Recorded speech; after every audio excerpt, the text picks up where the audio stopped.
राज्यात एकीकडे उकाडा वाढलाय तर दुसरीकडे विदर्भातील 5 जिल्ह्यांना वादळी पावसाचा ऑरेंज अलर्ट देण्यात आलाय। मराठवाड्यात तुरळक ठिकाणी विजांच्या कडकडाटासह पावसाचीही शक्यता आहे।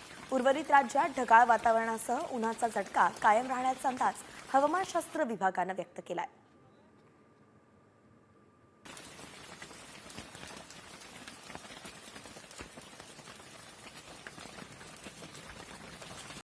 कॉमस्कोर नुसार आता isakal.com आहे देशातील नंबर 1 ची मराठी न्यूज वेबसाईट। प्रत्येक अपडेटसाठी isakal.com ला नक्की भेट द्या।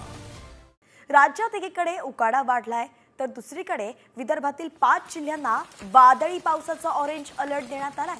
मराठवाड्यात तुरळक ठिकाणी विजांच्या कडकडाटासह पावसाचीही शक्यता आहे। उर्वरित राज्यात ढगाळ वातावरणासह उन्हाचा झटका कायम राहण्याचा अंदाज हवामानशास्त्र विभागाने व्यक्त केलाय।